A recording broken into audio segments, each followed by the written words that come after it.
Hello everyone, তো তোমরা সবাই কেমন আছো? তো আশা করছি সবাই খুব ভালো আছো, আর আমিও খুব ভালো আছি। তো দেখো, আছে কিন্তু নীল পুজো।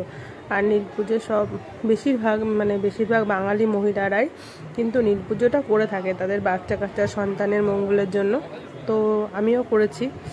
তো দেখো, এখন গেছি গঙ্গায়, আর গঙ্গায় গেছি একটু সন্ধে হয়ে গেছিলো। তো দেখো গঙ্গায় ভিড়টা দেখো, জাস্ট পা রাখা যাচ্ছে না, এত ভিড় চারিদিকে। আর এখানে আরও ঘাট আছে অনেক, কিন্তু সেই ঘাটগুলোতে তো যাওয়াই যাচ্ছে না। তো এই ঘাটটায় সেই ঘাটগুলোর তুলনায় একটু কমই ভিড় ছিল। তো যাই হোক, এখানে তাও যাওয়া যাচ্ছিল, কিন্তু অন্য ঘাটগুলোতে তো যাওয়াই যাচ্ছিল না। আর এখন ছিল জোয়ার, তো জলটা অনেক বেড়ে গেছিলো, যার জন্য দেখো সবাই কিন্তু অনেকটা কাছে থেকেই স্নানটা করছিল। তো দেখো আমারও স্নানটা হয়ে গেছে। তো আমার এখন স্নান হয়ে গেছে। এবার আমি যেটা নিয়ম আছে আর কি, যেমন হচ্ছে গিয়ে পান, তারপরে আমরা আম দিই গঙ্গায়, তো এগুলো দিয়েছিলাম। তারপরে আমি স্নানটা করেছি। এবার দেখো মন্দিরে পুজোটা দিয়ে নিচ্ছি।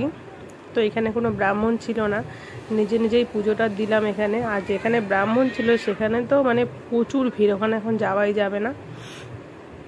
তো এখানেই পুজোটা জলটা ঢেলে নিলাম, পুজোটা এখনও দেওয়া হয়নি, এখানে খালি জলটাই ঢাললাম। তো পুজোটা আমি কিন্তু আমাদের ওখানে একটা শিব মন্দির আছে, ওখানে গিয়েই দেব। দেখো একটুখানি দাঁড়িয়ে আছি, তো আরও কেউ ঢুকে গেল লাইনের মধ্যে। তো যাই হোক, এবার আমি চলে এসেছি। এটা হচ্ছে গিয়ে আমাদের এখানে একটা শিব মন্দির আছে, এটা ওই শিব মন্দিরটাই।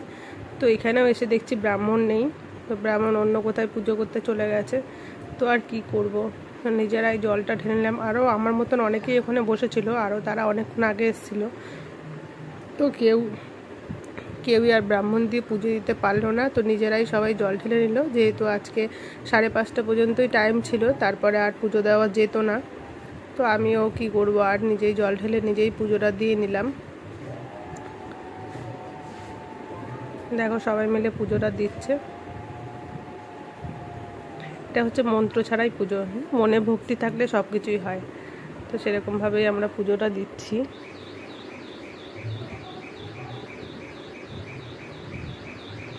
আর জায়গাটা খুব ছোট, কিন্তু মন্দিরটা আমাদের খুব সুন্দর করে সাজানো গোছানো রয়েছে। তারপরে দেখো, যেহেতু মন্দিরের ভেতরে তো আর ধূপকাঠি মোমবাতি এসব জ্বালানো যাবে না, আগুনের জিনিস, তাই জন্য আমি বাইরে এসে ধূপকাঠি মোমবাতিটা জ্বালিয়ে দিলাম। তো বাইরে এরকমভাবে এসে এখানে ধূপকাঠি মোমবাতিটা জ্বালাতে হয়, তো বাইরেই জ্বালিয়েছি। আর সবাই দেখো পুজো দিচ্ছে। আমার তো পুজোটা দেওয়া হয়ে গেল।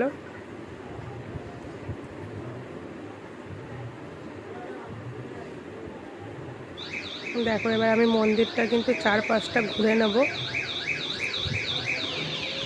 তোমাদের ভিডিওটা কেমন লাগলো জানিও। আজকে সারাদিনে শরীরটা এত খারাপ ছিল যে ভিডিও বানাতেই পারিনি, কোনো ভিডিও করিনি। তো আমি যেখান থেকে তোমাদের ভিডিওটা দিচ্ছি, তো এখান থেকে আমি শুরু করেছিলাম ভিডিওটা, আর ভিডিও বানানো আজকে হয়নি। প্রচণ্ড মাথায় যন্ত্রণা করছিল, কেন জানি না। তো যেইটুখানি কভার করতে পেরেছি, যেইটুখানি ভিডিও করতে পেরেছি, সেইটুখানি তোমাদের সাথে শেয়ার করলাম। তোমাদের যদি ভালো লাগে অবশ্যই লাইক, কমেন্ট, শেয়ার করে চ্যানেলটাকে সাবস্ক্রাইব করে দিও। বা